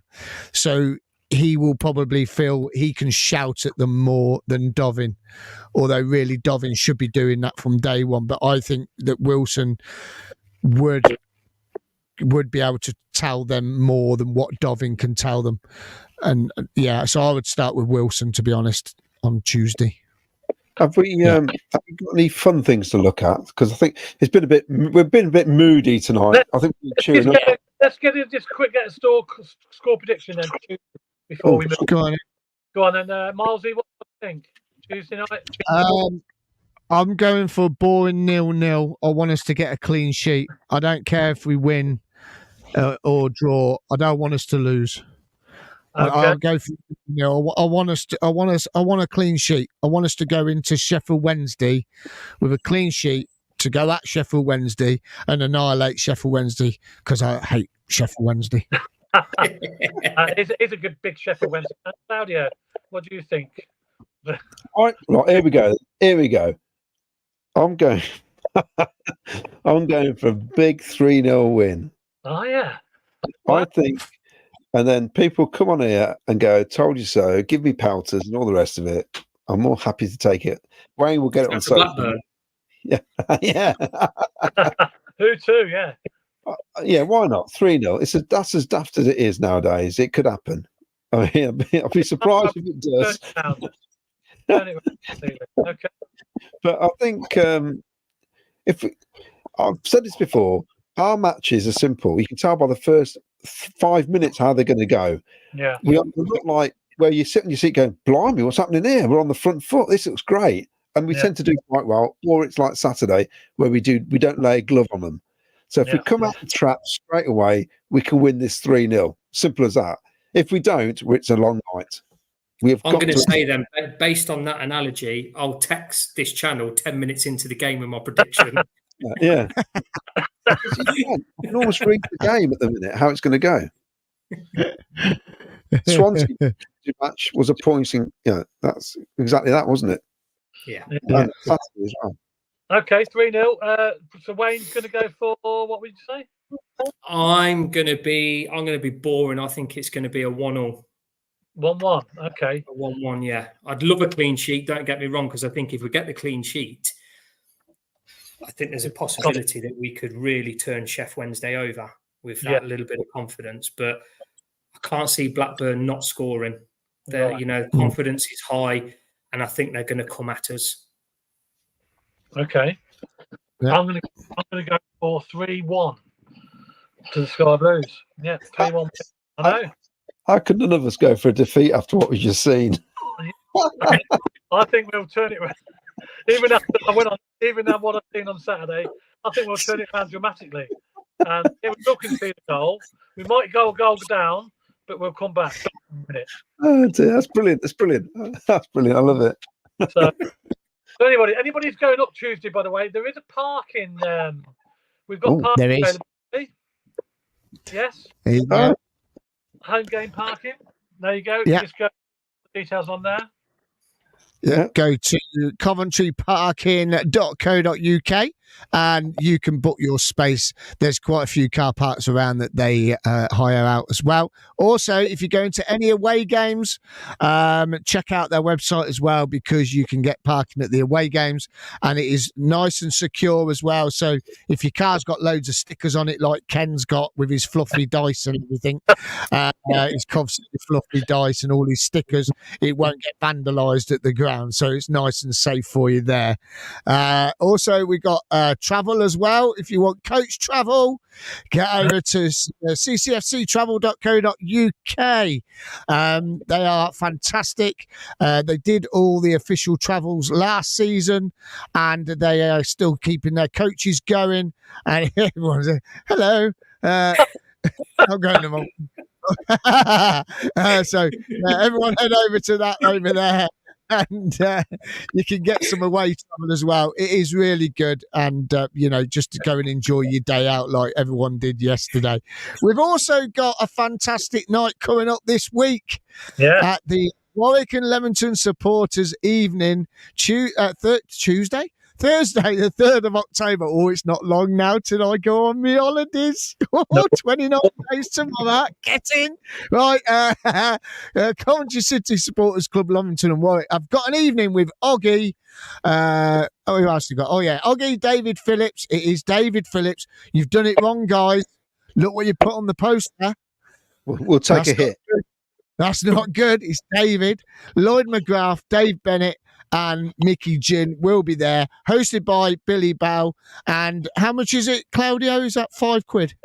£5, and then non-members £10, and platinum members absolutely free. Platinum members, like Claudio. If you're under 16, it's free if you come with an adult as well. Brilliant. I better come with you guys and I'll get in for free. Excellent. And you can win a frame signed shirt, it says on there as well. On that good. Yes, wow. That's right. Right. So get there for 7:15 to start for 7:30. If I was you, I'd get there about 6 so you can have a couple of beers first. Then you'll be able to laugh at Billy Bell's jokes. That's Nelson Club in Warwick. Yeah. It is at the Nelson Club in Warwick. And Claudio's done another poster. There you go. Look at that. Not me. Jack did it. Jack did it. That's you in it, Claudio. Hey? That's you. That's me when I went for a prostate check. Now, I want to give a massive big shout out to Neil Jacks, right? Because he messaged us last night and he put something out and he really cheered us up because, no lie, I didn't go yesterday because I was DJing last night at the Old Shepherd in Coventry, and I watched that game and I was sat on the sofa, and God Almighty was I dreading going out last night to DJ because I thought the pub's going to be empty, it's going to be rubbish. Anyway, Neil Jacks sent us this. He does this a lot. He did the underground one last year. This is class. There you go. So there's me as Sky Blue Sam, and there's Claudio as Brian May. No, it's not. I want to break free. It's because I said if we got promoted, I'd dress up as a pantomime dame.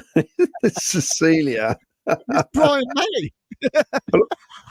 One thing is for my sister is that I look like her.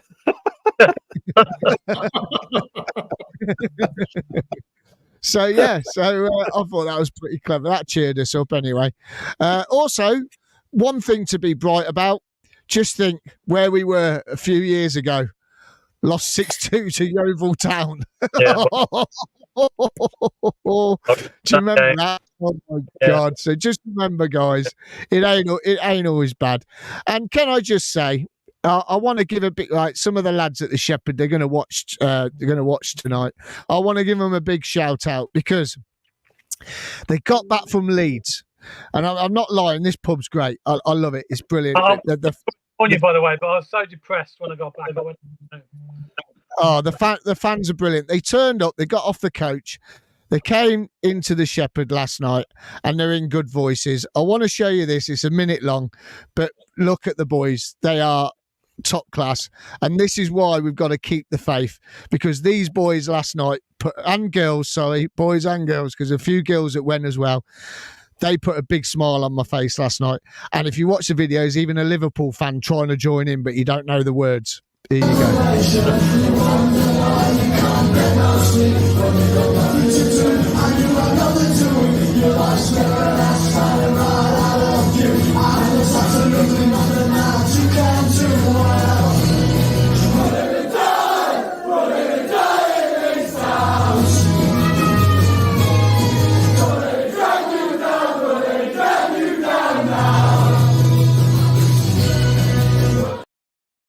There you go.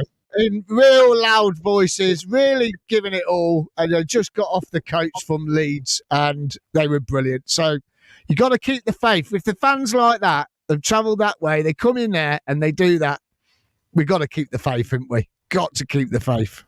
Got to keep the faith. Yeah, and I said I was going to come and join you. You did invite me, didn't you, last night? And I thought, and then in the end, I was just so tired and fed up. I went home.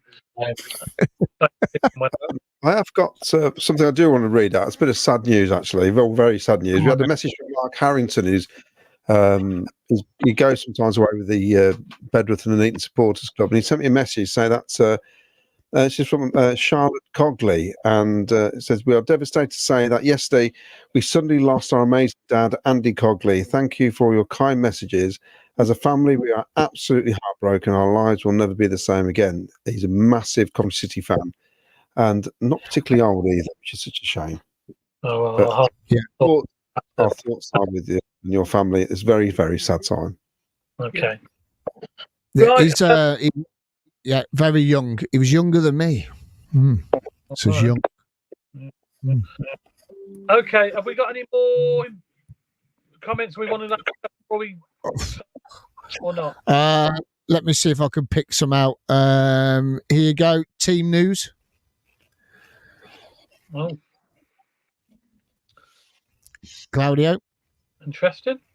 Sorry, yeah. BTA set, EMC, Sheaf, Radoni, Sakamoto, MVE, Latti, Binks, Bidwell, Wilson. It's I mean, paper looks. We should go back to 4-3-3. Says Cameron De Rossi. De Rossi, that's an Italian. I know one. Nation Radio Coventry, Wilson in goal for his voice. Yes. Doug Boland, Wilson for me. He kept us in the first half yesterday. Christopher Baker, issue with Dovin isn't about mistakes, it's his confidence, and as a result, doesn't even make an attempt to try and control his area. Roman Ryan, we must have one of the worst forward line for heading the ball in the league. No one can offer a serious threat at all. Look like they're scared off the ball. Corner success is proof. Here you go. This is a good one. Mark, our positive for the weekend has to be Miles's onesie. It's a nudie. Look, quite good actually. Yeah? It's a nudie. It's me nudie. Doug Boland, he was in goal on Tuesday. What do you think? Is it? I'll put £1 on that. The book is. Robbins has never signed a superb keeper, but Wilson is the best of a bad bunch. We have 5. We do have 5, yeah. But... Mark, what was that Wilson juggling the ball on the edge of the area all about on Saturday? How did Leeds fail to score then? Yeah, I think the ball slipped out of his arm when he went down. Yeah, it's the job of the goalkeeper to hold the ball, though, Ken. Yeah, I know. It slipped. Everybody makes mistakes, Claudia. Yes, but hey, what about the save? What about the save he made though from that long range shot, and he got back onto the line and saved it? Wow, so Claudia, you forgot about that. You forgot about that. See, they forget about this. You see, all these critics, and they criticise these players. They forget about little things like that, don't they? And we could have been 3 or 4 nil down in the first half if it weren't for Ben Wilson. So, No, it could have been 0-0 if he'd have saved that first goal, but he didn't. Seriously, shouldn't have got the shot away. You go watch that highlight replay, and I swear you'll come back to me and go, Wayne, I'm really sorry, you were right. No, I ain't watching any highlights. Forget it. I'm getting over the depression from Saturday. I'm not doing it anymore. I've got work tomorrow. That's bad enough as it is. I actually thought it was deflected. That's why he couldn't stop it. Cameron De Rossi, Coventry players look scared to tackle. Where is it? Lee Beckett, I'll take a 0-0 with Blackburn keeper having a blind and being carried off at the end because he's knackered from all the saves he's made. Now, I like this one, and fair play to Kevin. Kevin Otto, I'm a Leeds fan, not come on here to gloat, but you have a good manager and we'll turn it around. It's just a blip. Well, thanks very much, Kevin, for your comment. And there's a long way. You're right. Hopefully, it is a blip. Thank you. Sky Blue Nation. Thank you, Kevin. We've been through thick and thin, even thicker over the years. Never forget where we were recently. Always keep the faith. PUSB, SPA, and LA. In LA. Wow. Thank you, Ian. Oh, yes. Hello. Phil Thank you, Bennett. Ian. Interesting again, folks. Thanks for the great show. No problem, Phil. Thank you. Brilliant. Thank you for watching and commenting. Matt B, watch the Leeds podcast taking the piss out of our team. Can't blame them, really. What were they saying? Well, taking the piss. To be fair, I mean, if you I went on the Leeds United Facebook page yesterday, and interesting, a lot of them commented to say how different we were from last season. How much of a team we looked last season, and to how bad we looked this season. Just said literally we were the worst team to come to their ground so far, which I think is pretty evident. But yeah, a lot of them couldn't believe how bad we looked. Well, that's true. It's true compared to the last season's game. Yeah. We'll finish on this one. Ray Carolyn, I do not believe Robbins wants to be here now due to things happening in his personal life. He'll go and it will be announced he's left by mutual consent within 2 weeks. There you go. There you go. That's it. Well, leave it at bombshell. Yeah, leave it with that bombshell. It's been a very much interesting show, should we say?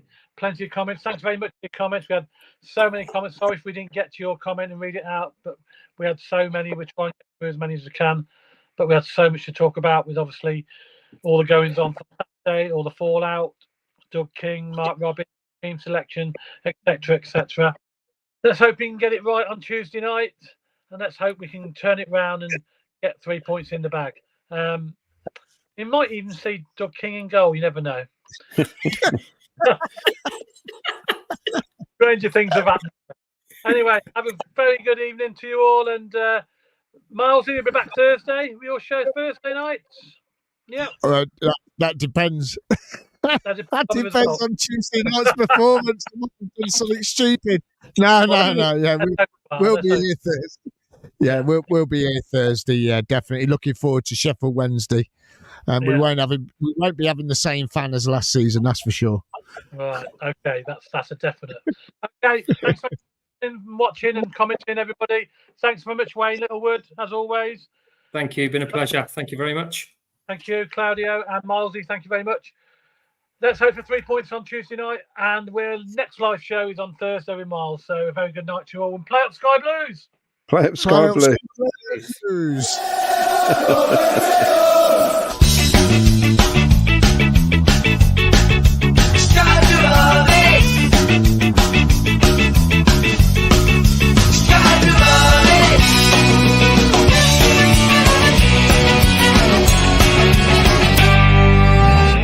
Sky Blue Fans TV, for the fans, by the fans.